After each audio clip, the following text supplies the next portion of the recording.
Good evening friends, स्वागत है आपका आपके प्लेटफॉर्म RWS सिविल सर्विसेज पर। और मैं हूं तैयार आपके लिए फिर से NCERT सार बैच की क्लास लेकर। जब आप मॉडर्न पढ़ रहे हैं यानी मॉडर्न हिस्ट्री में हम लोगों ने एंट्री लिया है। लगभग 13 चैप्टर हमें देखने हैं, अलग अलग NCERT के साथ मिला करके। वैसे हम 13 चैप्टर फॉलो करेंगे, लेकिन इस इन चैप्टर के मध्य अलग अलग NCERT की सूचना भी रहेगी। लेकिन जहां अभी हम पढ़ रहे हैं उसमें सिर्फ आपका हेल्प करेगा 12 क्लास की ओल्ड NCERT, जिसको हम बिपिन चंद्रा की NCERT कहते हैं। और मुझे लगता है कि ये शायद गलत लग गया, मैंने देखा नहीं। ये आई थिंक जो सुबह वाली क्लास थी वो वाला लग गया है। तो फिर मैं थोड़ा सा इसको चेंज करना चाहूँगा, आप बने रहिएगा। तो मैं इसको चेंज करना चाहूँगा क्योंकि थोड़ा गलत हो गया है PDF, क्योंकि जो मैंने दिखाना था शायद इसके साथ वो लगा नहीं है। ये आज जो मैंने दोपहर में पढ़ाया था वो PDF लगा हुआ है, तो स्वाभाविक है कि आपको थोड़ी सी कठिनाई होगी। ठीक है बच्चे, तो अभी सभी बच्चों को गुड मॉर्निंग लेते हैं।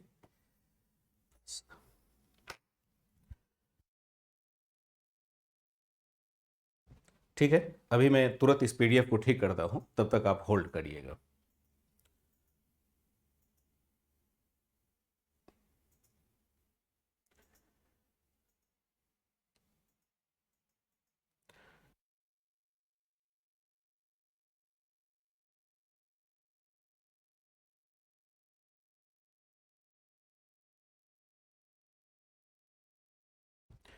बस थोड़ी देर वेट करिएगा, मैं अभी तुरंत उपस्थित होता हूँ।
ठीक है, अब ये एक्चुअल में क्या था, वो सुबह वाला ही एक गलतफहमी की वजह से लग गया था, क्योंकि बहुत सारी क्लासेस चल रही होती है, तो इसकी वजह से ये समस्या बनी। आज कुछ विशेष काम की वजह से सुबह क्लास नहीं ले पाए। कल आपकी मॉर्निंग में ही क्लास होनी है सुबह 8 बजे से, जैसे चलती थी वैसे ही चलती रहेगी।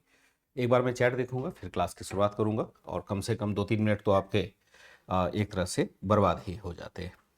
तो चलिए, नमस्ते। हम्म, तबीयत के बारे में मत पूछा जाए, RO के लिए लिख रहा है। चलिए, निजामो चेंज हो गया, बताता हूँ उसके बारे में, अभी मैं बताता हूँ। सुमित यादव जी, चलिए।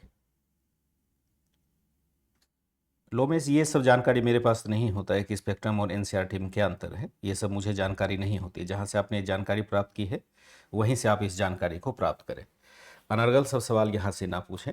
अगर आपको अव्यवस्थित इन्फॉर्मेशन, होता क्या है कि मैं 2 मिनट के लिए और समय लूँगा, कि आप कहीं कहीं से कुछ सूचना एकत्र करते हैं और मुझसे वेरीफाई करते हैं, तो मेरे पास इतना टाइम तो होता नहीं है कि मैं इन सब चीज़ों को ध्यान में रख पाऊँ।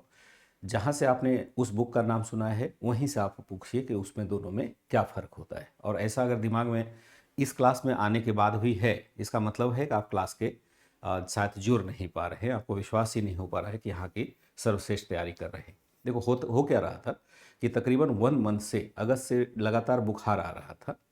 और बुखार तो आ ही रहा है, लेकिन क्लास भी लगातार लगी रहती है, तो टाइम नहीं होता है कि उसको बैठ करके रिकवरी करने के लिए 10 दिन की छुट्टी लिया जाए। रेस्टलेस थोड़ा लाइफ होता है। तो लगातार बुखार आ रहा था, लगातार मैं दवाई खा रहा था। बुखार पैरास्टामोल लेने के बाद बुखार वैसे डाउन हो जाता है, ये चल रहा था। लेकिन अब यह निर्णय लिया गया कि जब तक इसको फाइनली चेकअप ना करा जाए तब तक मतलब कुछ ना कुछ कुछ होगा, ऐसा कुछ प्रॉब्लम होगा जिसकी वजह से आ रहा है। इसकी वजह से आज चेकअप के लिए गया था, 1-2 दिन में रिपोर्ट आ जाएगा, क्योंकि जितने भी क्रिटिकल चेकअप हो सकते थे उसको मैंने कराया है, तो सब कुछ नॉर्मल होना चाहिए। लेकिन क्यों आ रहा था तो वो कारण भी आइडेंटिफाई होगा। इसलिए मैं बार बार आपको कहता हूँ कि जितना आप कहते हो कि मैं बीमार हूँ, उसकी वजह से पढ़ाई छूट गया, उतना तो मैं रोज़ बीमार रहता हूँ, या हर टीचर उतना बीमार रहते हैं, क्योंकि टाइम ही नहीं होता है अपने ऊपर ध्यान देने का। सुबह में रहता हूँ, शाम को भी क्लास होती है, कभी कभी देर रात भी क्लास हो रही होती है, ऑफलाइन भी क्लासेस के लिए जाना पड़ जाता है। तो मेहनत से हम लोग पीछे नहीं हटेंगे, और ये सब बाधाएं आती रहती है, तो बाधाओं का क्या किया जाए, ये सब समस्या चलती रहती है। तो इसके पीछे अगर रहेंगे तब तो फिर काम ही रुक जाएगा। तो अभी जो बातें हो रही थी वह इस बुक की बात हो रही थी। ये वाला बुक है आधुनिक भारत वाला बुक, इसी को हम पढ़ेंगे और पढ़ भी रहे हैं। और इनमें से जो चैप्टर पढ़ा जा रहा है वह चैप्टर आपका ये वाला है, यानी यह चैप्टर देख रहे हैं 18वीं सदी का भारत। इस चैप्टर को अभी पढ़ने जा रहे हैं। तो यही मैं हेडिंग भी डाल देता हूँ कि 18वीं शताब्दी का भारत। 18वीं शताब्दी के भारत का मतलब हम लोगों ने कल समझा हुआ था, कैसे मुगल साम्राज्य का विघटन होता है, और मुगल साम्राज्य के विघटन के बाद बहुत सारे छोटे छोटे राज्य अस्तित्व में आते हैं, प्रभावी भूमिका निभाने लग जाती है। क्योंकि एक व्यापारी है, उसका मुख्य कार्य है कि वह यहाँ से सामान खरीदेगा और अपने देश में जाके बेचेगा, या वहाँ के कुछ सामानों को लाएगा हमारे देश में बेचेगा। व्यापारी यही करता है ना। लेकिन अब यह जो यूरोपीय कंपनियां हैं, यह व्यापारी नहीं रह गया है, बल्कि यह क्या हो गया है, एक तरह से धीरे धीरे शासक बनता जा रहा है। तो जब मुगल साम्राज्य का विघटन हो रहा था, तो मुगल साम्राज्य के चरमोत्कर्ष के दौर में ही, यानी जब अकबर का ही शासनकाल था, तभी से व्यापारिक कंपनियां भारत आ रही थी। और इन 200 साल के बीच में इसने एक अपनी प्रभावी उपस्थिति दर्ज करा दी थी भारतीय राजनीति में। इसलिए हम थोड़ा पीछे से ही आधुनिक भारत को पढ़ते हैं, ताकि इनके भी इम्पैक्ट को समझा जा सके। तो 18वीं सदी के भारत को हम लोग पढ़ रहे थे, मुगल साम्राज्य के पतन को पढ़ रहे थे, और सबसे पहला जो पढ़ना था वह पढ़ना था बहादुर शाह प्रथम को पढ़ना था। जो मुअज्जम था वही बहादुर शाह प्रथम के नाम से शासक बनता है। बहादुर शाह प्रथम, देखिए प्रथम द्वितीय हम क्यों लिखते हैं, क्योंकि इसी नाम का आगे भी शासक बन सकता है, इसलिए इसको प्रथम और द्वितीय लिखते हैं। 1707 से 1712 ईस्वी तक यह शासक रहता है। मात्र मुश्किल से 5 ईयर तक यह शासक रह पाया, और इसके बाद एक तरह से इस राज्य का अंत हो जाता है। ठीक है। हाँ रजनी, बिल्कुल हो सकता है ऐसा, मैं मान के चलता हूँ कैसा हो सकता है। सारी बातें समझ में आ रही है, कोई दिक्कत तो नहीं हो रही है, क्लास चल रही है। ठीक है। तो यहां हमने क्या देखा कि बहादुर शाह प्रथम एक शासक बनता है जो 1707 से लेकर के 1712 ईस्वी तक, हाँ वहीं से हमें पढ़ना था, लेकिन मैंने पहले उसको थोड़ा व्याख्या कर दिया। यहां यह शासक बनता है, और इसने क्या किया, इसने एक तरह से मेल मिलाप की नीति अपनाई। मेल मिलाप की नीति क्या होती है, मेल मिलाप की नीति अपनाई, सबों के साथ मिलाप की नीति अपनाई, खासकर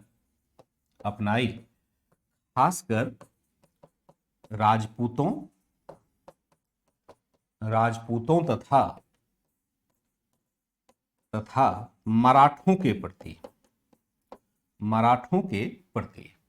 राजपूतों तथा मराठों के प्रति।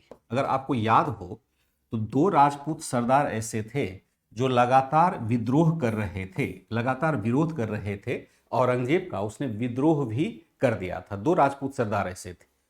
पहला हम देखते हैं अजीत सिंह है, मारवाड़ का शासक है, और एक जय सिंह भी इस समय उपस्थित हो जाते हैं जो जयपुर आधार है वहां से। ये दोनों लगातार विरोध कर रहे थे, और इसी क्रम में औरंगजेब से इनका विरोध रहा ही। लेकिन जब बहादुर शाह शासक बनता है तो इसने कहा कि भाई चलो पुराना दुश्मनी छोड़ते हैं और आपस में अब मिल जाते हैं, और इसके लिए उसने उनके लिए कुछ अधिकारों की स्वीकृति यहाँ पर कर दी। कुछ अधिकार यहाँ पर स्वीकृत कर लिए कि चलो मैं आपके लिए विशेष अधिकार देता हूं, ऐसा उन्होंने एक स्वीकृति दे दी। और इसके तहत उसने, मतलब पूर्णता से तो नहीं दिया, एकदम 100% अगर दे देता तो मच बेटर होता, लेकिन पूर्णता से अधिकार तो नहीं दिया। लेकिन इसने क्या किया कि जैसे मिर्जा राजा जय सिंह और अजीत सिंह को क्या कर दिया, उसके राज्य वापस कर दिए। मिर्जा राजा जय सिंह तथा अजीत सिंह को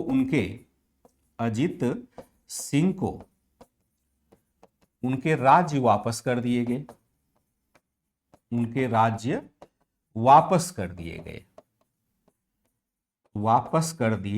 गए। जो देने की घोषणा नहीं करता था औरंगजेब, जिसकी वजह से लगातार यह युद्ध हो रहा था, तो उनके राज्य को वापस कर दिया गया। हालांकि उनके लिए मालवा और गुजरात पर नियंत्रण नहीं दिया गया। हालांकि उनको क्या किया गया, हालांकि उनको मालवा तथा गुजरात का सूबेदार नहीं बनाया गया। अब इसका क्या मतलब है, गुजरात का सूबेदार नहीं बनाया गया। सूबेदार का मतलब क्या होता है, प्रांतपति, गवर्नर बनाया गया।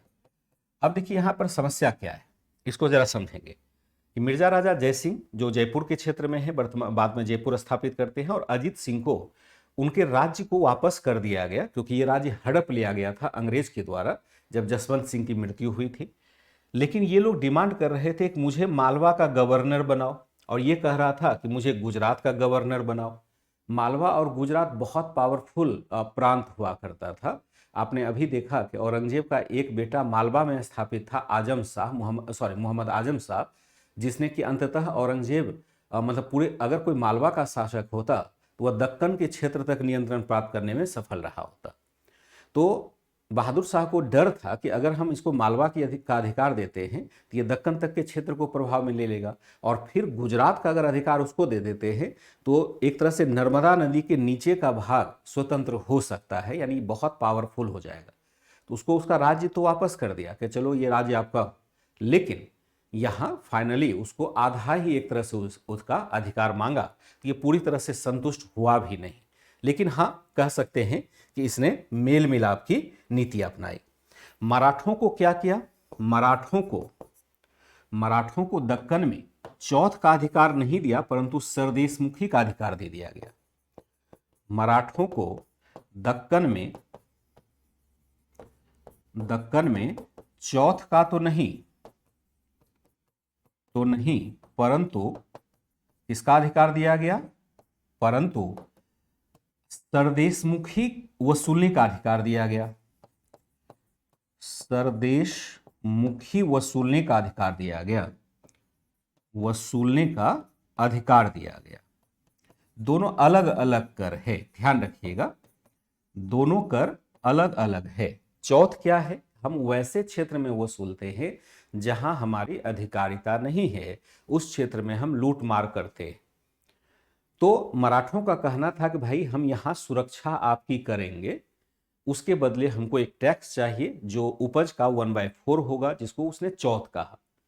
बहादुर शाह ने कहा नहीं, ये नहीं दिया जाएगा, हम अपनी सुरक्षा अपने सेना से कर लेंगे, आपको चौथ का अधिकार नहीं दिया जाएगा। सरदेशमुखी क्या है, एक वंशानुगत अधिकार का दावा है। सरदेशमुखी का मतलब है कि हम इस क्षेत्र के वंशानुगत जमींदार हैं। मराठा क्षेत्र में वंशानुगत जमींदार को सरदेशमुख कहा जाता है, तो उसी से सरदेशमुख से बना है सरदेशमुखी।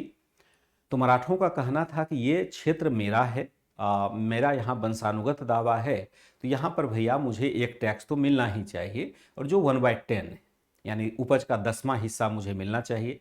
तो बहादुर शाह ने इसको खुश करने के लिए कहा कि चलो कोई नहीं, चौथ तो नहीं मिलेगा, लेकिन हाँ, सरदेशमुखी का अधिकार मैं आपको वापस करता हूं, आप सरदेशमुखी वसूल सकते हो। 2 प्रकार के टैक्स मराठे वसूलते थे। इस तरह से मराठों को भी थोड़ा बहुत खुश करने की इसने कोशिश की। मराठों के प्रति भी इसने क्या किया कि इसने क्या किया, इसको खुश करने की कोशिश की। गुप्ता जी, नहीं समझ में आया तो उसको आप एडवांस लेवल पर पढ़ेंगे, क्योंकि देखो यहां पर पूरी कहानी सुनाएंगे फिर रुक जाएंगे, ठीक है। हम क्या देखते हैं कि मराठों को दक्कन में चौथ का तो नहीं, लेकिन सरदेशमुखी वसूलने का अधिकार मिला। फिर हम क्या देखते हैं कि यहां पर मराठों को यानी साहू को विधिवत छत्रपति भी नहीं माना। साहू कौन है? संभाजी का पुत्र। मैं एक कहानी सुनाता हूं। संभाजी का पुत्र है। अब इसमें कहानी तो नहीं पूरा बता पाएंगे। साहू को विधिवत छत्रपति नहीं माना, विधिवत छत्रपति नहीं माना। अब देखिए यहां कहानी बड़ी लंबी है। एक बच्चे ने, गुप्ता जी हैं, उन्होंने एक सवाल पूछा कि अगर आजम जीत गया था, जो उत्तराधिकार की लड़ाई को मैंने बताया था, उसमें बताया था कि आजम पहुंचा था कहां पर। चलिए अब एक मैप के सहारे देखते हैं। मैप में आते हैं और अगर मैं भारत का नक्शा आपको दिखाऊं तो भारत का नक्शा मान लो ये वाला है, ठीक है, ये भारत का नक्शा है, उस समय का है। अब यहां पर देखिए कि 3 मैं केंद्र बताता हूं जहां से आपको देखना है। अगर कोई शासक यहां पर स्थापित है, मान लो कि एक है यहां पर मालवा, ठीक है, एक है आपका यहां पर काबुल है, काबुल है, यहां पर आपका दिल्ली है, दिल्ली है, ठीक है। अब जो मालवा में है मोहम्मद आजम है ना, मोहम्मद आजम मालवा में है। अब मालवा से यहां है औरंगाबाद। चलिए एक और केंद्र बना देते हैं और मान के चलते हैं यहां पर है औरंगाबाद, जहां औरंगजेब है, यानी औरंगजेब की मृत्यु यहीं हुई। अब आपने कहा युद्ध में विजयी कैसे हुआ? क्या कल मैंने ये लिखा दिया था कि 1707 के जजऊ की लड़ाई में आजम शाह विजयी हुआ था? क्या ये कल के पीडीएफ में लिखा हुआ है? अगर ये लिखा हुआ है फिर इसके आधार पर कंफ्यूजन, आप अपने पीडीएफ को जरा पढ़िए, मुझे याद नहीं है। लेकिन 1707 के जजयू की लड़ाई में बहादुर शाह यानी मुअज्जम हुआ ना, मुअज्जम विजयी रहा, आजम कैसे विजयी रहा? क्या मैंने वहां पर उल्टा लिखा दिया है? हो सकता है बोलने के क्रम में मैंने देखा नहीं है कि क्या मैंने लिखा है। तो मालवा से ये यहां पहुंचता है, औरंगजेब के शव को प्राप्त करता है और यहीं पर यह अपने आप को राजा घोषित कर देता है, बादशाह घोषित कर देता है। लेकिन बादशाह तो वही अंततः बनेगा ना। और फिर यहां से सेना लेकर के दिल्ली चलता है ताकि दिल्ली पर कब्जा किया जा सके। लेकिन तब तक मुअज्जम क्या होता है कि दिल्ली तक तेजी से पहुंच पाता है। दिल्ली से वह बढ़ेगा आगरा, और आगरा जब बढ़ेगा इसको यहां पर काउंटर कर देगा। यहां लड़ाई होगी, जजऊ की लड़ाई होगी, ये लड़ाई होगी और इसमें हम क्या देखते हैं कि आजम भैया हो जाते हैं पराजित, बहादुर शाह बन जाता है शासक। ये कहानी थी। तो क्या वहां पर ऐसा लिखा हुआ है? आजम को पराजित क्या लिखा है? तो इसमें दिक्कत क्या है? आजम पराजित हुआ लिखा है तो फिर दिक्कत इसमें क्या है? मुझे फिर इतना समझाने की क्या जरूरत है? ठीक है बच्चे, देखे चैट में सीधा बंद कर देता हूं। अब मैं चैट किसी का नहीं देखूंगा, नहीं तो मैं एक तरह से जो बीमार होने का एक कारण है चैट भी है, क्योंकि ऐसे अनर्गल से सवाल पूछते हैं कि वो समझ ही नहीं आता है। तो हम कहते हैं एक साहू है जो संभाजी का पुत्र था और उसको विधिवत छत्रपति नहीं माना। लेकिन यहां पर हमें थोड़ा सा रुक करके समझना होगा। देखिए साहू कौन है? तो जब शिवाजी की मृत्यु होती है तो उनका पुत्र बनता है संभाजी, शासक बनते हैं। संभाजी शासक बनते हैं, लेकिन औरंगजेब का लगातार दबाव दक्षिण में बना रहा, क्योंकि औरंगजेब खुद ही वहां पर बैठा हुआ था और वह साहू को कभी भी शासक बनने ही नहीं देगा, क्योंकि अभी वह बीजापुर और गोलकुंडा को समाप्त कर चुका है। और उसका एकमात्र उद्देश्य है कि साहू को भी संभाजी को भी समाप्त करे, ताकि दक्षिण पर एक छत्र राज किया जा सके। और वह साहू संभाजी का चारों तरफ पीछा कर रहा है। और अंततः एक दिन पता चल गया कि संभाजी जिंजी में छुपे हुए, जिंजी एक जगह का नाम है, तो जिंजी में छुपे हुए हैं। तो वहां छापा मार करके, संघमेश्वर असल में जगह था, संघमेश्वर पर छापा मार के उन्होंने संभाजी को पकड़ लिया और बहुत ही प्रताड़नापूर्ण ढंग से उनको मृत्युदंड दे दिया। एक कवि कलश था, उनको भी मौत के घाट उतार दिया। तो साहू जी को तो संभाजी को तो मार दिया, लेकिन संभाजी की वाइफ भी थी। संभाजी का एक पुत्र भी था, मतलब 1 साल का ही था, लेकिन एक पुत्र था जिसका नाम साहू था। अब उसको गिरफ्तार करके जेल में डाल दिया। अब छोटा बच्चा है, यानी उसकी माता और यशुबाई थी, और उनको दोनों को जेल में डाल दिया। अब मराठों के साथ जो एक व्यक्ति जुड़ जाता है वह होता है आपका शिवाजी का दूसरा बेटा राजा राम। लेकिन आगे चल करके राजा राम का भी देहांत हो जाता है और फिर उनकी पत्नी ताराबाई मराठों का नेतृत्व करने लगती है। इसी बीच में औरंगजेब खुद भी 1707 में मर जाता है। इसके बाद क्या होता है कि वही आजम है और फिर मुअज्जम बना जो बहादुर शाह फर्स्ट है। बहादुर शाह ने देखा कि अब मतलब आजम ने देखा कि मुझे थोड़ा मराठों के समर्थन की जरूरत है, तो उसने एक उपाय लगाया कि सोचा कि जो साहू हमारे कैद में है उसको छोड़ देते हैं, क्योंकि अब तो यहां से निकल करके उसको जाना पड़ेगा दिल्ली लड़ने के लिए। उसने सोचा कि साहू को छोड़ देते हैं और वहां ताराबाई है पहले से बैठी हुई, तो दोनों के बीच में दोनों कहेगा मैं राजा तो मैं राजा, फिर उसमें युद्ध होगा और तब तक मैं वहां पर गद्दी पर बैठ जाऊंगा, फिर आऊंगा फिर इसको पकड़ लूंगा। इस तरह से उसने साहू और उनकी माता को कैद से छोड़ दिया। इसको हम मराठों वाले भाग के साथ भी पढ़ेंगे। और छोड़ने के मतलब था कि यहां युद्ध तो हुआ लेकिन खुद आजम भी पराजित हो गया, झंझट इसका समाप्त हो गया। अब ये छोड़ने का काम आजम ने किया था तो भला बहादुर शाह फर्स्ट क्यों मानेगा। उसने मराठों को सरदेशमुखी का अधिकार दिया लेकिन साहू को विधिवत छत्रपति नहीं माना। इसने नहीं कहा कि नहीं नहीं ये राजा नहीं है, इसलिए ना राजा नहीं बन सकता है क्योंकि इसका प्रतिद्वंदी भी ताराबाई है। ताराबाई जो शिवाजी द्वितीय के नाम से शासन कर रही थी, उसका बेटे का नाम था शिवाजी द्वितीय, उसके नाम से शासन कर रही थी, तो वो कहती थी कि मैं राजा हूं या मेरा बेटा राजा बनेगा, छत्रपति बनेगा। तो दोनों के बीच में विवाद था, तो बहादुर शाह ने कहा पहले आप विवाद निपटा लो, उसके बाद में किसी को राजा बनाओ। लेकिन थोड़े बहुत यहां पर अधिकार इसे स्वीकृत कर दिए गए। ठीक है, इसके बाद हम क्या देखते हैं कि यहां पर इसने सिख नेता बंदा बहादुर का दमन किया। सिख नेता बंदा बहादुर का दमन किया, बहादुर का दमन किया। बहुत प्रभावी नेता है, कभी बंदा बहादुर को पढ़ेंगे, अब बहादुर का दमन किया पढ़ेंगे तो ये भी बहुत प्रभावी नेता है। हालांकि बाद में फर्रुखसियर के काल में मारा जाता है, का दमन किया। फिर हम देखते हैं कि जाट नेताओं से, जाट तथा या ये कहते हैं बुंदेला नेता छत्रसाल से मेल मिलाप की नीति अपनाई। बुंदेला नेता या बुंदेला राजा कर दीजिए, राजा छत्रसाल से मेल मिलाप की नीति अपनाई, मेल मिलाप की नीति अपनाई। यानी यह भी विद्रोह कर रहा था औरंगजेब के शासनकाल से, इसको भी इसने मेल मिला करके इसने क्या कर दिया, शांत कर दिया। इसको भी इसने क्या कर दिया, व्यवस्थित कर दिया।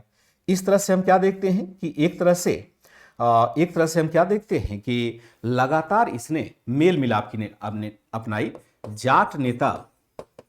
जाट नेता चूड़ामन से भी दोस्ती स्थापित की, से भी अच्छे संबंध स्थापित किए, अच्छे संबंध स्थापित किए तथा बंदा बहादुर के खिलाफ उनका प्रयोग भी किया। बंदा बहादुर के खिलाफ इनसे सैन्य सहायता भी प्राप्त कर ली, के खिलाफ इनसे क्या कर लिया, इनसे सैन्य सहायता भी प्राप्त कर ली, सहायता भी प्राप्त की।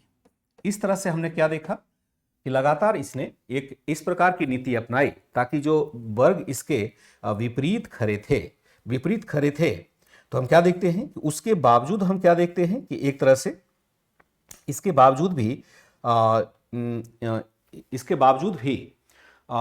जो उनके विरोध खड़े थे उसे पक्ष में लाने की कोशिश की।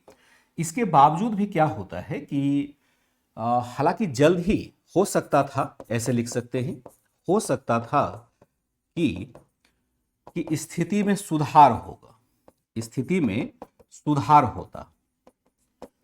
होता, लेकिन अचानक से हम क्या देखते हैं, अचानक से बहादुर शाह की मृत्यु हो गई, बहादुर शाह की मृत्यु हो जाती है।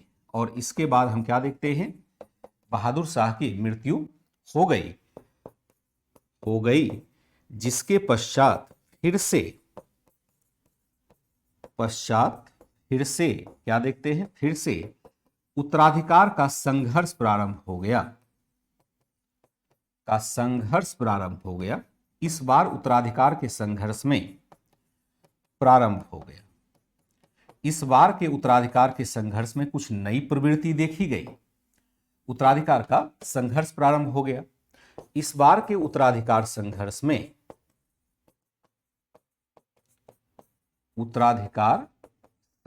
में क्या हुआ? संघर्ष में एक नई प्रवृत्ति देखी गई। नई प्रवृत्ति देखी गई। क्या नई प्रवृत्ति थी? वस्तुतः अब क्या होता था? वस्तुतः अब उत्तराधिकार के संघर्ष में विभिन्न अमीरों द्वारा प्रमुख भूमिका निभाई जाने लगी। उत्तराधिकार के संघर्ष में विभिन्न अमीरों द्वारा, विभिन्न मुगल सरदारों द्वारा प्रमुख भूमिका निभाई जाने लगी। प्रमुख भूमिका निभाया जाने लगा। पहले क्या होता था कि राजा या राज परिवार के सदस्य आपस में लड़ते थे और आपस में फैसला करते थे। लेकिन अब क्या हो रहा है कि अब राजकुमार लड़ रहा है, लेकिन चूंकि राजकुमार या शाहजादा बहुत योग्य है नहीं, उसके जगह पर अब मुगल सरदार अलग अलग गुट बना करके उन शाहजादाओं को सपोर्ट करने लगते हैं। तो दरबार में एक नई प्रवृत्ति प्रारंभ हो जाती है। जैसा कि हमने इल्तुतमिश के समय देखा था कि जो महत्वपूर्ण सरदार थे उसने सुल्तान की शक्ति को कैच कर लिया था और अपने हिसाब से राजा बनाते थे, सुल्तान बनाते थे। लगभग वही स्थिति यहाँ पर आ गई। पहले यहाँ तक नहीं था, लेकिन अब बहादुर शाह की मृत्यु के बाद स्थिति ये हो गई, नई प्रवृत्ति ये आई कि अब उत्तराधिकार के संघर्ष में जो सरदार हुआ करते थे, मुगल सरदार, वह अब प्रमुख भूमिका निभाने लग जाते हैं। अब उसकी भूमिका महत्वपूर्ण हो गई, यानी वो अब जाकर के किंग मेकर की स्थिति में आ गए। किसको राजा बनाना है, इसके लिए वह षड्यंत्र करना प्रारंभ कर देता है, क्योंकि अन्य सभी मुगल शाहजादा जो भी होता है वह सभी अयोग्य ही हुआ। मतलब कोई योग्य नहीं था कि अपने दम पर सत्ता को संभाल पाए। इसलिए यहाँ पर मुगल साम्राज्य का तेजी से डिक्लाइन हुआ, बहुत तेजी से। इतना जल्दी कोई साम्राज्य जो काबुल से लेकर के दक्षिण तक विस्तारित हो, इतना जल्दी बिखर जाएगा, ये सोचा भी नहीं जा सकता था। केवल योग्य उत्तराधिकारी नहीं होने और राज्य को एक तरह से उचित आर्थिक आधार नहीं होने के कारण यह साम्राज्य बिखरता चला गया। फिर हम देखते हैं आगे, एक शासक बनता है, वह बनता है जहांदार शाह। एक शासक बना। आगे हम देखते हैं एक शासक बनता है दूसरा, इसके बाद बनता है जहांदार शाह। लेकिन दिक्कत क्या हुई इस जहांदार शाह के साथ? यह मुश्किल से कुछ वर्षों तक ही, कुछ महीनों तक ही शासन कर सका, जो मार्च से लेकर के फरवरी 13 तक होता है। मार्च 1712 से फरवरी 1713 तक। बहादुर शाह की मृत्यु ऐसा क्यों हुआ कि ये बहुत ही कम योग्य बेटा था। यह क्या था? यह बहादुर शाह का सबसे कम योग्य बेटा था, कम योग्य पुत्र था, परंतु यह बादशाह बनने में इसलिए सफल रहा क्योंकि इसे तत्कालीन अमीरों में सर्वश्रेष्ठ इसलिए सफल रहा क्योंकि इसे एक मजबूत अमीर, एक मजबूत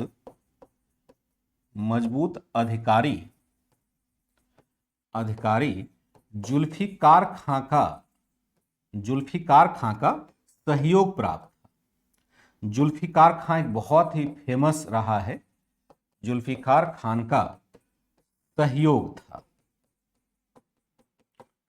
प्राप्त था, यानी जुल्फिकार खान के कारण ही यह बहुत ही कम योग्य व्यक्ति था, लेकिन उसके बावजूद भी यह बादशाह बन गया, क्योंकि जुल्फिकार खान ने इतना बढ़िया चाल चली कि दूसरे सभी शाहजादा मारे गए और इस सब को मार पीट करके ये बन जाता है जो सबसे कम योग्य था। असल क्या था कि बनना था जुल्फिकार खां को किंग मेकर, जो किंग बनाता है उसको हम किंग मेकर कहते हैं, बनना था जुल्फिकार खां को।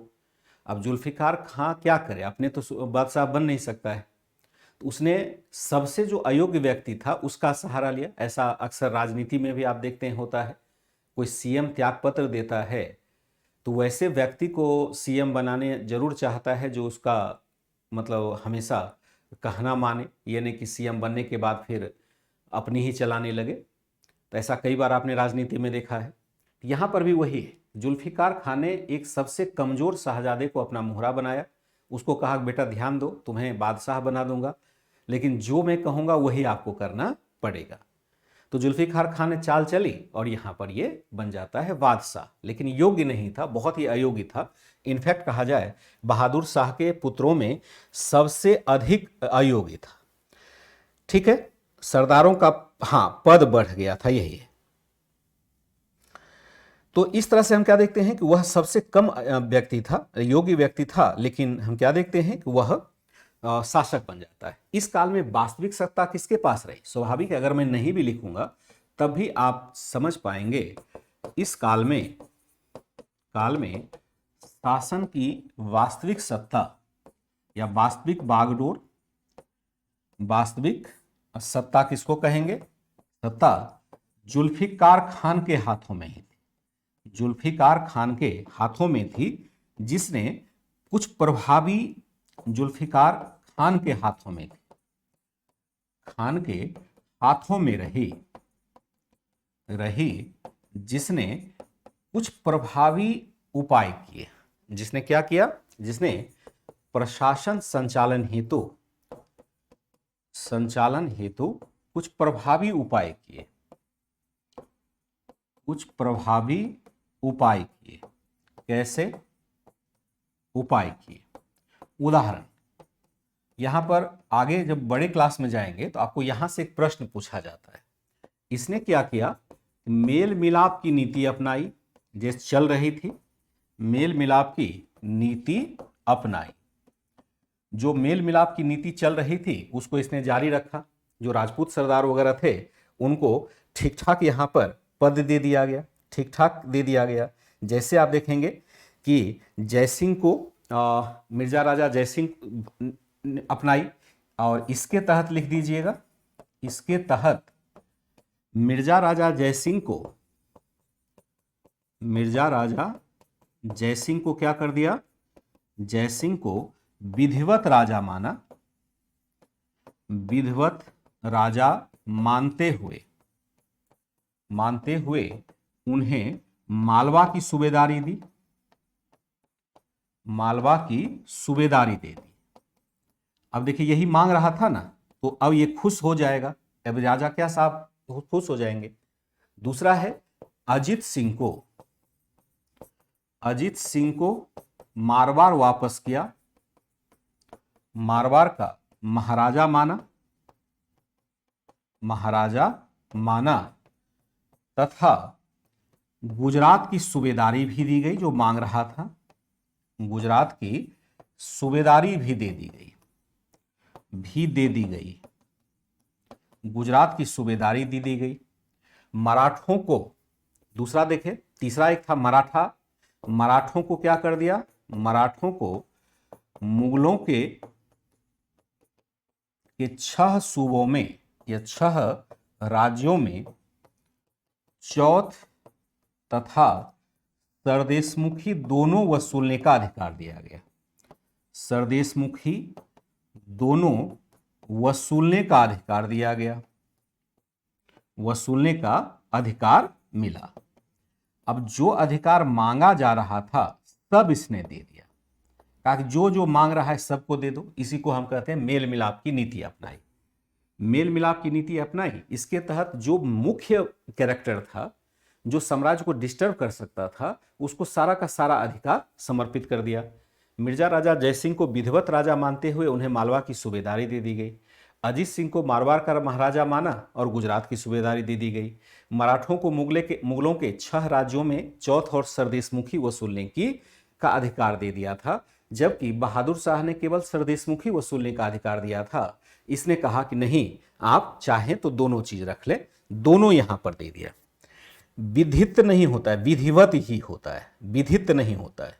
वित्तीय अलग होता है, विधिवत एक अलग होता है। विधिवत मतलब होता है औपचारिक रूप से मान लिया, औपचारिक रूप से मान लिया। विधिवत, विधित शब्द हमने नहीं बना, विधि एक अलग चीज है। विधि मतलब कानून होता है, विधिक अलग हो सकता है, विधिक का मतलब कानून होगा। विधिवत शब्द का मतलब होगा कि औपचारिक रूप से, यानी अब फाइनली, विधिवत का मतलब फाइनली एक शब्द आप इसके लिए यूज कर सकते हैं। फाइनली उसको क्या कर दिया गया, उसके सारे अधिकार वापस कर दिए गए और जो वो चाहता था वह उसे मान लिया गया। तीनों को जो मांग रहा था वो सारा अधिकार इसको जैसा था उसको एज इट इज वापस कर दिया। लेकिन यहां पर एक शर्त लगाई। शर्त यह लगाई, मराठों को मुगलों के 6 राज्यों में चौथ और सरदेशमुखी दोनों वसूलने का अधिकार मिला। हालांकि यह शर्त लगाई गई, हालांकि यह शर्त लगाई गई कि कर कौन वसूलेंगे, कि ये कर मुगल अधिकारी वसूलेंगे, मुगल अधिकारी वसूलेंगे। मतलब ये भी बेकार का ही एक शर्त था, वसूलेंगे। ऐसा शर्त लगाया गया कि भाई टैक्स आप मत वसूलने आना, क्योंकि वो आएगा तो उसका प्रभाव बढ़ेगा। उसने कहा कि आपको टैक्स मिलेगा, लेकिन टैक्स वसूलने आप मत आना, सर मैं वसूल के आपको दे दूं। तो अभी भी देखिएगा कि आप लोग इकोनॉमी पढ़ते हैं ना, इकोनॉमी में आपने टैक्सेशन सिस्टम पढ़ा होगा, कर व्यवस्था पढ़ी होगी। हो सकता है यहाँ नहीं भी पढ़ा हो, क्योंकि एडवांस लेवल पर हम लोग टैक्सेशन सिस्टम को पढ़ते हैं। तो टैक्सेशन सिस्टम में आप पढ़ेंगे इकोनॉमी में कि बहुत सारे ऐसे टैक्स होते हैं जो केंद्र के द्वारा लगाया जाता है, लेकिन उसकी वसूली राज्यों के द्वारा की जाती है। और बहुत सारे ऐसे टैक्स होते हैं जो केंद्र के द्वारा लगाया भी जाता है, केंद्र के द्वारा वसूला भी जाता है। आप केंद्र राज्य संबंध के बीच में भी पढ़ते होंगे, इस यानी पॉलिटी में भी शायद आपने पढ़ा होगा, इकोनॉमी में भी पढ़ते हैं और पॉलिटी में भी ये दोनों चीजें पढ़ते हैं। इसलिए सभी सब्जेक्ट एक दूसरे से जुड़ा हुआ है। तो अगर जहांदार शाह ये कह रहा है कि आप मत आना वसूलने के लिए, मैं यहां वसूल करके आपको दे दूंगा, वो असल में ये कहना चाह रहा है कि उसका प्रभाव ना बढ़े, भले थोड़ा पैसा खर्च हो जाए, टैक्स हमारा कम हो जाएगा, लेकिन अधिक प्रभाव ना बढ़े, ऐसा कहने की कोशिश कर रहा है। क्योंकि अगर वह घोड़ा लेकर के इसके राज्य में आ जाता तो उसका प्रभाव और भी ज़्यादा बढ़ जाता, फिर तो वो प्रत्यक्ष अधिकार करने की स्थिति में आ जाता। इस तरह से उपाय लगाया जाता था। अच्छा कदम था, कोई मतलब इसकी आलोचना नहीं की जा सकती है। हालांकि इसने हमने क्या देखा कि यहां इसने एक दिक्कत क्या हो गई, यह ध्यान रखिएगा। जो अब मैं लाइन लिखने जा रहा हूं ना, इसको एडवांस लेवल पर बहुत इसका यूज है, हम कई बार इसका यूज करते हैं इस लाइन का, जो अब मैं लिखने जा रहा हूं। तो कलर चेंज कर देता हूं। इसने क्या किया, जुल्फिकार खान ने, या कहेंगे जहांदार शाह के अधीन, जहांदार शाह के अधीन जुल्फिकार खान ने एक गलत ने भूमि बंदोबस्ती में जाप्ती व्यवस्था को त्याग दिया, जाप्ती व्यवस्था को छोड़कर, भूमि बंदोबस्ती में जाप्ती व्यवस्था को छोड़कर इजारेदारी को हम कहते हैं ठेकेदारी व्यवस्था, इजेदारी व्यवस्था को लागू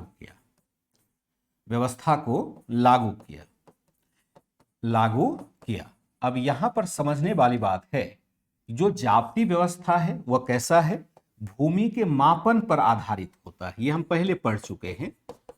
जाप्ती व्यवस्था क्या होती है, व्यवस्था है भूमि मापन पर आधारित होता है, मापन पर आधारित होता है।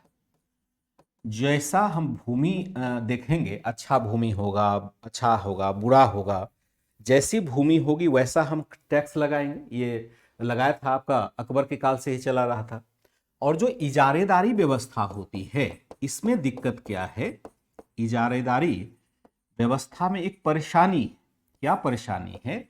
यह है ठेकेदारी व्यवस्था है, ठेकेदारी व्यवस्था। और इसमें क्या होता है? व्यवस्था है जिसमें जो पार्टी, जिसमें जो जमींदार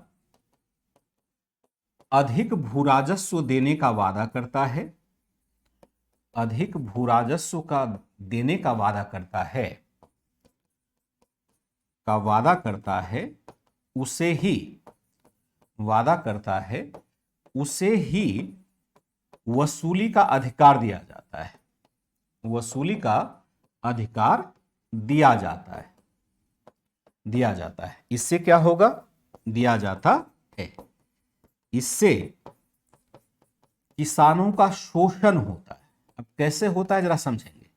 किसानों का शोषण बढ़ा, इससे क्या होता है? किसानों का बुरी तरह से शोषण बढ़ा। देखिए, जहांदार शाह के अधीन जुल्फिकार खान ने भूमि बंदोबस्ती में जाब्ती व्यवस्था को छोड़कर इजारेदारी, इजारेदारी एक फारसी शब्द है जिसका मतलब होता है ठेकेदारी व्यवस्था, उसकी शुरुआत की। जाब्ती व्यवस्था में हम क्या देखते हैं? भूमि मापन पर आधारित राजस्व निर्धारण भी आप लिखना चाहें तो लिख दीजिए और स्पष्ट हो जाएगा, राजस्व निर्धारण। और यहां क्या होगा? इजारेदारी व्यवस्था में ठेकेदारी व्यवस्था होगा जिसमें जो जमींदार अधिक भूराजस्व देने का वादा करेगा उसे ही वसूली का अधिकार दे दिया जाता है। इससे किसानों का शोषण बढ़ेगा। कैसे किसानों का शोषण बढ़ेगा? मान लो कि पहले था, आशा करता हूं समझ पा रहे होंगे, पहले था कि जो जैसी उपज वाली भूमि थी, उत्तम है, मध्यम है, निम्न है, पोलज है, पड़ती है, चाचर है, बंजर है, उस प्रकार से आपको उस किसान को देना पड़ता था टैक्स। लेकिन अब कहा कि कौन, जैसे कहा कि मुझे 100 रुपया चाहिए, कोई कहेगा नहीं नहीं सर मैं 105 रुपये दूंगा, कोई कहेगा 120 रुपये दूंगा, कोई कहेगा 150 रुपये दूंगा। तो जो इसने 150 रुपये सरकार को फिक्स देने का वादा किया उसको हमने भूमि दे दी। अब 150 रुपया सरकार ने तो कहा था कि मैं यहां 100 रुपया ही लेने वाला हूं, क्योंकि सरकार को पता है कि इस भूमि से मुझे 100 रुपया ही मिल सकता है, क्योंकि पहले से वो परंपरा चली आ रही। अब कोई कह रहा है कि नहीं नहीं मैं आपको 150 रुपये दूंगा, तो सरकार को तो फायदा हुआ कि चलो एक फिक्स इनकम हमें मिल गया। लेकिन अब 150 रुपया वो लाएगा कहां से? जिस भूमि से मुश्किल से 100 रुपया आ रहा था वहां से 150 रुपया जो आएगा और प्लस वह तो सरकार को दे रहा है और कुछ मुनाफा वह भी कमाएगा। तो यानी 200 रुपया निकालने का मतलब है कि किसानों का वह जबरदस्त शोषण करेगा, तब जाकर के वह दुगुना राजस्व वसूल पाएगा। और सरकार का इस पर ध्यान नहीं है कि अगर कितना भी शोषण करो उससे कोई फर्क नहीं पड़ता है, मुझे बस पैसा दे दो। यह एक बहुत ही गलत व्यवस्था थी जिसकी शुरुआत हम यहीं देखते हैं और आगे अंग्रेजों के काल में भी इसको लागू किया गया। आधुनिक भारत में इसे ब्रिटिश शासन के द्वारा बुरी तरह से लागू किया जाता है, बहुत बुरी तरह से इसको लागू किया जाता है। ठीक है, इस तरह से कुछ सुधार यहां पर किए गए, कुछ सुधार यहां पर लागू किए गए। आशा करता हूं कि ये वाले सुधार आपने, इजारेदारी वाला व्यवस्था वाला सुधार आपने समझा होगा कि किस प्रकार के सुधार यहां पर लागू किए गए। ठीक है, इसी बीच में हम क्या देखते हैं कि इसी बीच में जहांदार शाह को, इसी बीच में क्या होता है कि जहांदार शाह को इसी मध्य जहांदार शाह को अपने भतीजे फर्रुखसियर के हाथों सत्ता गंवानी पड़ी,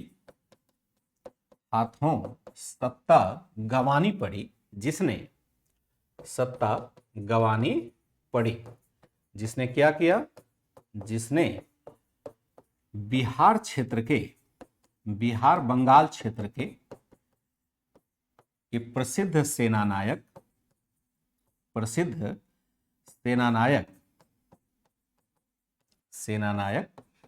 सैयद भाई अब्दुल्ला तथा हैदर का एक तरह से की सहायता प्राप्त कर ली। इसने क्या कर लिया? इसको यहां पर हमने क्या कर दिया कि इसको सत्ता गंवानी पड़ी, जिसने बिहार और बंगाल के प्रसिद्ध सेना नायक सैयद भाई, जिसको हम अब्दुल्ला तथा हुसैन के नाम से जानते हैं, हुसैन अली, हुसैन की सहायता प्राप्त कर ली थी, की सहायता प्राप्त कर ली थी। सैयद बंधु को क्या कहा जाता है? सैयद बंधु को किंग मेकर या मुगल साम्राज्य का किंग मेकर माना जाता है, या किंग मेकर कहा जाता है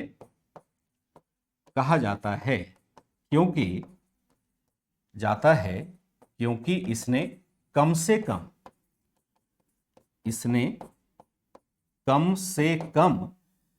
4 शाहजादाओं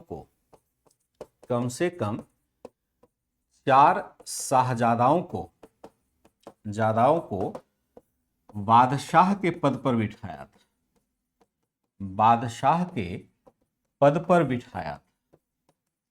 अब जरा इसको समझेंगे। जैसा कि हमने पहले ही कहा था कि अब जो बादशाह बन रहा है वह खुद से बादशाह नहीं बन रहा है, बल्कि जो कुछ प्रमुख सेना नायक है उसकी सहायता से बन रहा है। और इसी क्रम एक बहुत ही अयोग्य व्यक्ति था जहांदार शाह, वह शासक बन जाता है, बनने में सफल रहा, क्योंकि दिल्ली के आसपास का जो सबसे प्रभावी उस समय मुगल सरदार था जुल्फिकार खां, उसकी सहायता प्राप्त हो गई और जुल्फिकार खां ने अपना बना लिया, उसको राजा बना दिया। अब बारी दूसरे की आती है, जो उसके भाई भतीजे थे वो भाग करके पटना की तरफ चले गए, यानी पटना भी एक केंद्र उभर रहा था, वहां पर चले गए। और वहां पर फिर एक षड्यंत्र प्रारंभ होता है, और वहां पर इसका नाम जैसे आप देखेंगे कि सैयद बंधु लिखा है, तो सैयद बंधु बाराहा है। बंगाल क्षेत्र में बाराहा बड़ा ही प्रसिद्ध सेना नायक माना जाता है।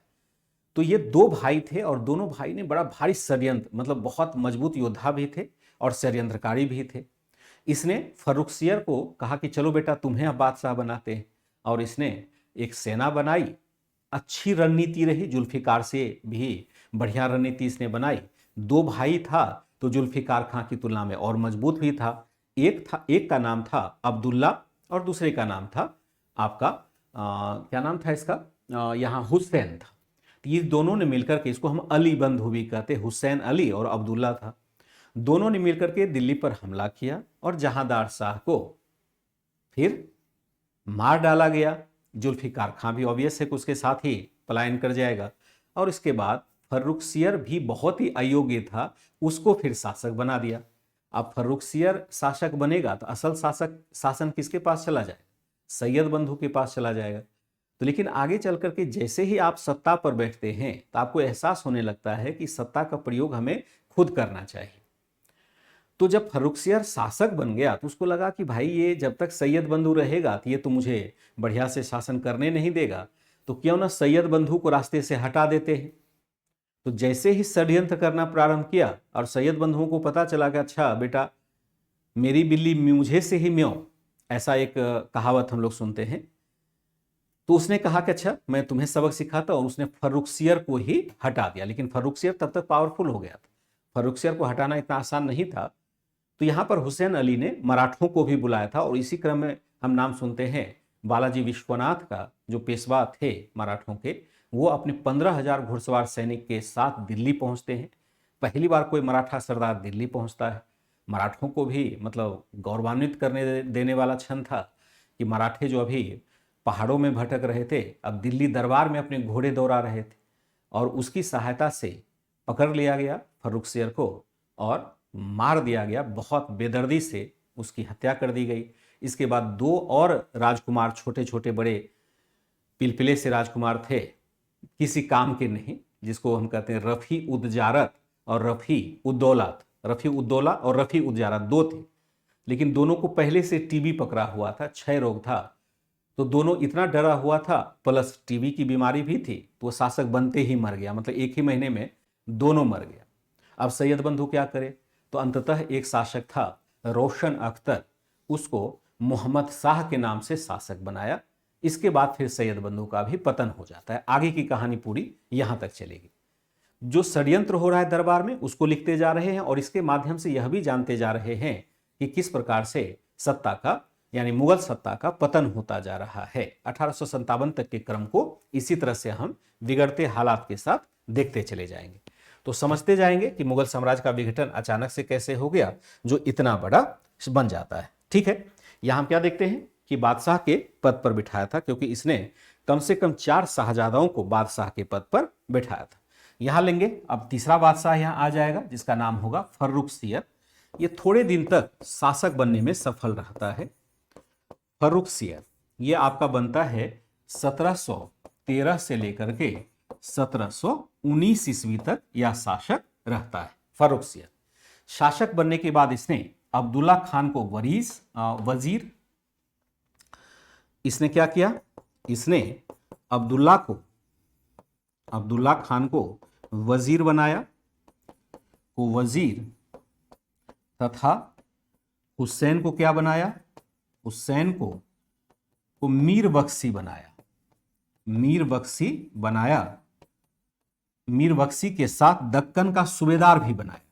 मीर बख्शी के साथ दक्कन का सूबेदार भी बनाया।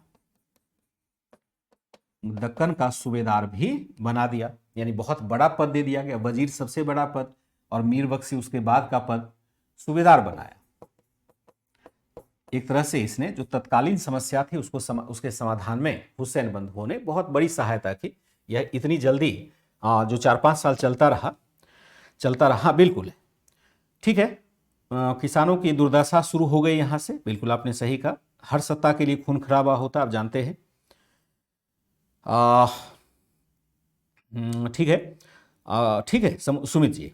तो इस तरह से हम क्या देखते हैं कि लगातार यहां पर युद्ध होता रहा।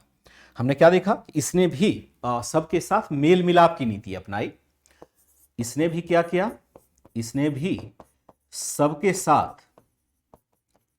साथ मेल मिलाप की नीति अपनाई। मेल मिलाप की नीति अपनाई। जजिया के साथ तीर्थ यात्रा कर को भी समाप्त कर दिया। जजिया के साथ तीर्थ यात्रा कर को समाप्त कर दिया। यात्रा कर को भी समाप्त कर दिया। जजिया तो समाप्त था, तीर्थ यात्रा कर भी समाप्त कर दिया, जो औरंगजेब ने जनरली इंट्रोड्यूस कर दिया था। फिर से तीर्थ यात्रा कर को पहले अकबर ने हटा लिया था, शाहजहां ने लगाने की कोशिश की थी, लेकिन अंततः अकबर ने तो जरूर ही यहां पर लगा लिया। इसने क्या किया, इसके काल में ही हम क्या देखते हैं, इसके शासन काल में ही हम क्या देखते हैं कि यहां पर बंदा बहादुर को पराजित कर मारा गया। ऐसे लिख सकते हैं, इसके शासन काल में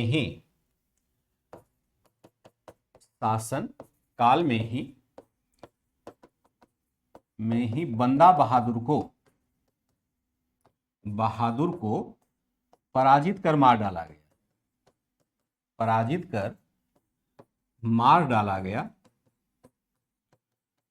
गया तथा प्रसिद्ध किले लौहगढ़ पर अधिकार कर लिया गया।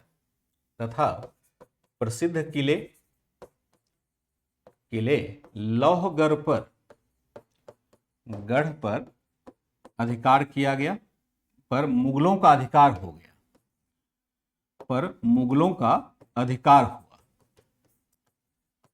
अधिकार हो जाता है, मुगलों का अधिकार हो गया।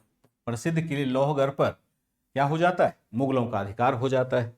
लेकिन यह स्थिति बहुत दिनों तक नहीं बनी रही। एक कंक्लूजन इसमें डालेंगे। हालांकि क्या देखते हैं, हालांकि यह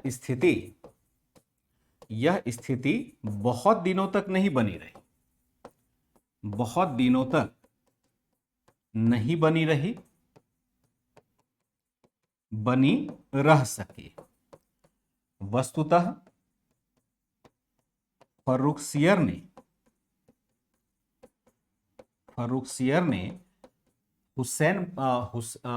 ने सैयद बंधुओं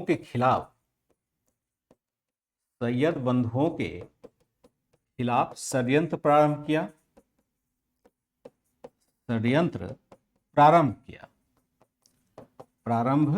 किया, जिसकी सूचना मिलते ही इसने क्या किया, इन्होंने मराठों की सहायता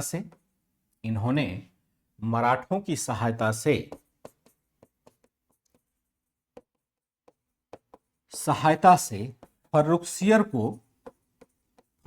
को गद्दी से उतारकर मार डाला। बहुत दिनों तक ये स्थिति नहीं बनी रही, गद्दी से उतारकर मार डाला। इसके पश्चात दो अन्य शाहजादाओं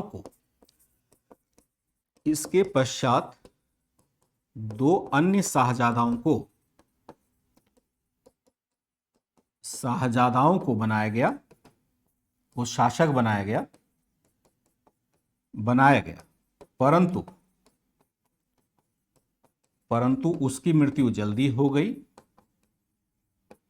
मृत्यु जल्द हो जाती है, उसकी मृत्यु जल्द हो गई, अंततः जल्द हो गई।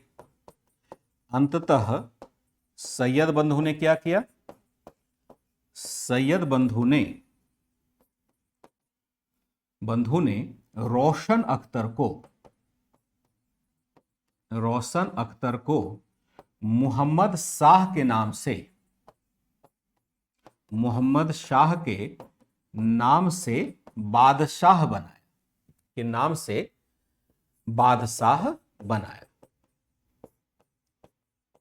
बादशाह बनाया। अब समझिए क्या दिक्कत आ रही थी, सब कुछ बढ़िया चल रहा था, लेकिन फर्रुखसियर को लगा कि अब सत्ता मेरे पास आनी चाहिए, मैं सत्ता खुद चलाना चाहता हूं, और जब तक सैयद बंधु रहेगा सत्ता तो चलने देगा नहीं। सैयद बंधु इसको डिस्टर्ब नहीं कर रहा था, क्योंकि सैयद बंधु ने फर्रुखसियर की माता जी को आश्वासन दिया था कि मैं आपके बेटे की रक्षा करूंगा। देखो सैयद बंधु के बारे में मैं आगे जब एडवांस लेवल पर जाऊंगा तो बड़ा और भी लंबी लंबी कहानियां थोड़ी सी सुनाना चाहूँगा, क्योंकि ऐसे तो समझ नहीं पा रहे हैं कि फर्रुखसियर किसका बेटा था, कहाँ से आया, कैसे आया, लेकिन असल में क्या था, इसी का भतीजा था और भाई का लड़का था। भाई को तो मार दिया था, फिर ये लोग पलायन कर गया पटना के क्षेत्र में। तो फर्रुखसियर भी बहुत योग्य नहीं था, कम उम्र का ही था। इसकी माता ने अनुनय विनय किया सैयद बंधु से कि आप लोग तो मेरे बड़े करीब रहे हैं, तो मेरे बेटे को बादशाह बनाने में मदद कीजिए। सैयद बंधु ने आश्वासन दिया कि महारानी जी मैं आपके बेटे को जरूर बादशाह बनाऊंगा। तो सैयद बंधु ने बना भी दिया, आपने देखा। लेकिन वही है कि कभी कभी धूर्तता आ जाती है। सैयद बंधु ठीक से काम कर रहे थे, कोई परेशानी नहीं थी, सारा मेल मिलाप की नीति चल रही थी। फर्रुखसियर को लगा कि मुझे एक्चुअल में बादशाह बनना है। उसने सैयद बंधु के खिलाफ थोड़ा षड्यंत्र करना प्रारंभ किया। जैसे सैयद बंधु को पता चला कि अच्छा ये षड्यंत्रकारी हो गया है, तो ऐसे तो नहीं जीत पाता, तो ये था क्या कि अब्दुल्ला दरबार में था। षड्यंत्र ये रचा गया, दो भाई है, दोनों भाई अभी दूर दूर है। एक अब्दुल्ला जो है वो दरबार में है, वजीर के पद पर है, और जो हुसैन है वो बाहर है, यानी दक्कन के क्षेत्र में है। सूबेदार भी तो दक्कन का था और वहाँ पर भी कानून व्यवस्था की स्थापना करनी भी थी, और चूंकि सेना मंत्री भी वही था तो उसको दक्कन में नियुक्त किया गया।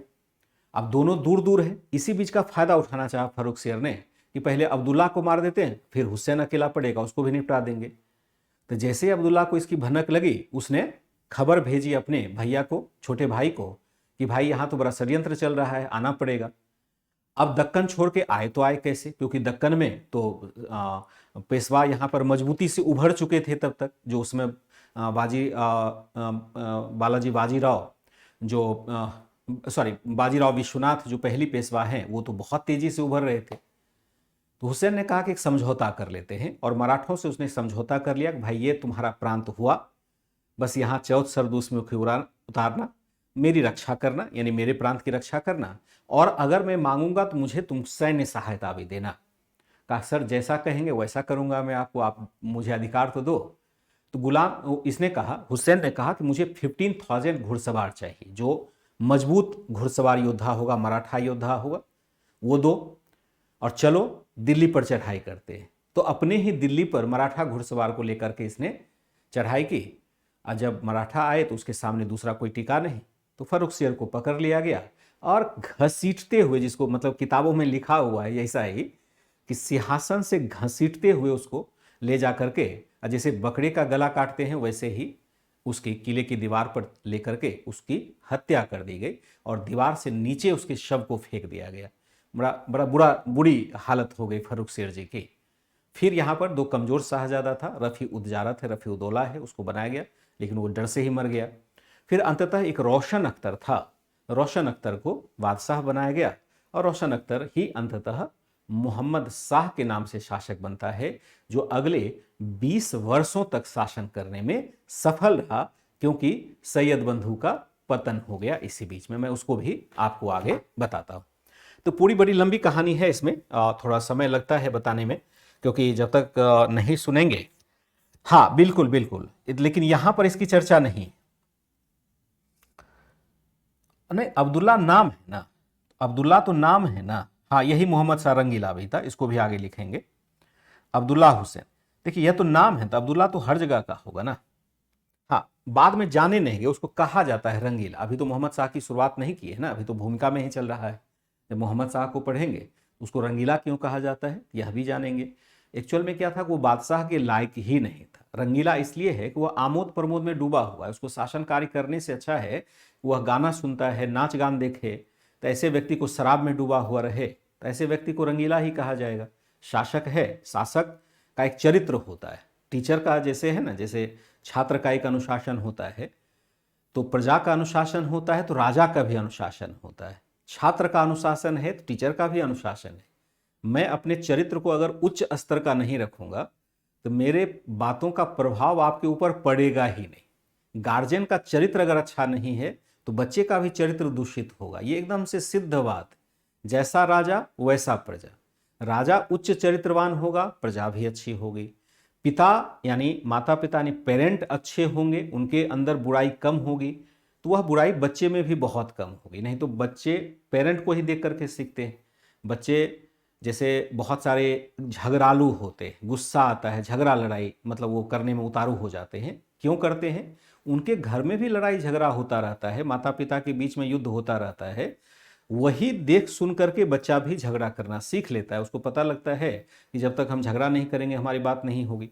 अक्सर आप बड़े हो चुके हैं तो इस बात को आपने महसूस किया होगा, और आगे भी और भी इन ज्ञान के सहारे अब आगे भी बढ़ेंगे तो आपको मेरी बातें याद रहेगी। अगर मैं आपको शिक्षा दे रहा हूं कि बहुत ही अच्छा होना चाहिए, भ्रष्टाचारी नहीं होना चाहिए, चरित्रवान होना चाहिए, तो इसका मतलब है कि मुझे भी उस लेवल पर पहले खड़ा उतरना पड़ेगा, तब मैं ये ज्ञान आपको दे सकता हूँ। नहीं तो देने का कोई प्रभाव आपके ऊपर नहीं पड़ने वाला है।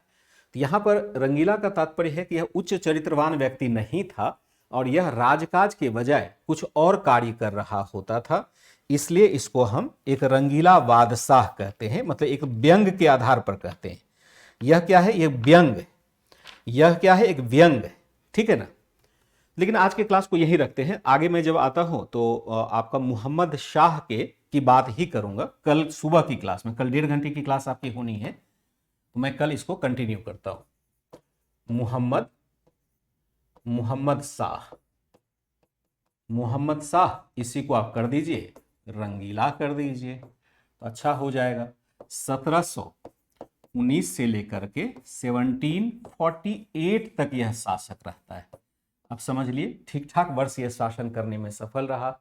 यद्यपि शासन करना कितना दिन तो हो सकता है अकबर भी शासन करता हो, लेकिन अकबर के द्वारा शासन करना और इसके द्वारा शासन, दोनों में फर्क है। ये शासन नहीं कर रहा है बस किसी तरह से, इसके खिलाफ षड्यंत्र नहीं हुआ फर्रुखसियर जैसा, ये बचा रह गया।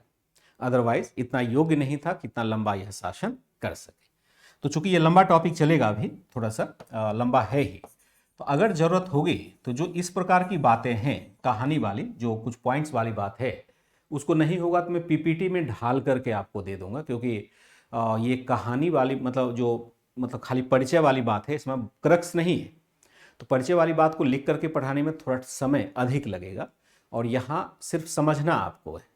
तो ज़रूरत होगी तो मैं सुबह जब आऊँगा तो यहाँ पर इसको मैं थोड़ा सा स्लाइड बना लूँगा, पहले से ही तैयार कर लूँगा, ताकि आपको तेज़ी से मैं लिखा के आगे बढ़ सकूँ, तेज़ी से बढ़ा सकूँ, क्योंकि आपको वैसे भी बाद में ही नोट्स बनाना होता है। तो क्योंकि एक एक बातें मैं लिखता जाता हूँ तो उसका एक प्रभाव होता है कि हर शब्द मैं बदलता रहता हूँ। जब तक मैं लिख ना दूँ बोर्ड पर तब तक मेरे जेहन में भी वह शब्द नहीं होता है। लिखने के समय यही एक विशेषता रहती है, क्योंकि वो शब्द अगले पिछले लाइन के हिसाब से बदलता रहता है। लेकिन जो पहले लिख दिया जाता है तो वह शब्द बदलना वहाँ संभव नहीं होता है। लेकिन जब मेरा ही लिखा होगा तो कोई दिक्कत नहीं होगी। स्लाइड रहेगा, चूंकि ये चैप्टर आपका थोड़ा फैक्चुअल इन्फॉर्मेशन वाला है तो यहाँ पर स्लाइड का हम प्रयोग कर सकते हैं, तो तेजी से यह चैप्टर समाप्त भी आपका हो जाएगा। क्या ऐसी इजाज़त होगी? एनसीईआरटी के बाद फाउंडेशन बैच दिसंबर में आना चाहिए, मेरी वजह से रुका हुआ है। ठीक है, हाँ पढ़िए। टेलीग्राम तो आप लीजिए ना, टेलीग्राम पर मैंने दे दिया था, कोई दिक्कत नहीं है। चलिए सुमित जी, कल सुबह की क्लास होगी, ध्यान रखिएगा। कल सुबह 8 बजे की क्लास होगी। आज ही होना था, आज मेरी वजह से नहीं होगा।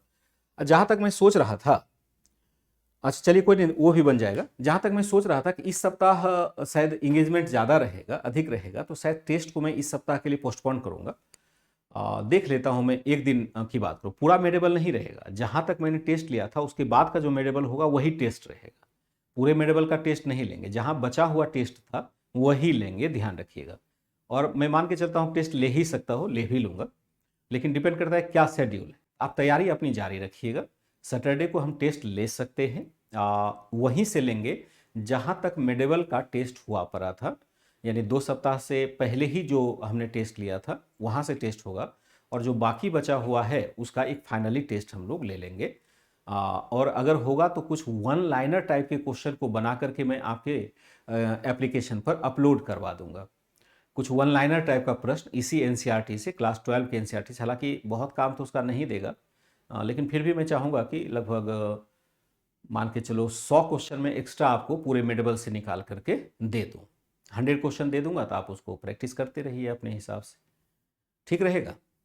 तो चलिए सैटरडे को टेस्ट लेते हैं, तैयार रहिएगा, और वहीं से टेस्ट लेंगे जहाँ तक कि टेस्ट हुआ था, उसके बाद के चैप्टर को ही शामिल करेंगे।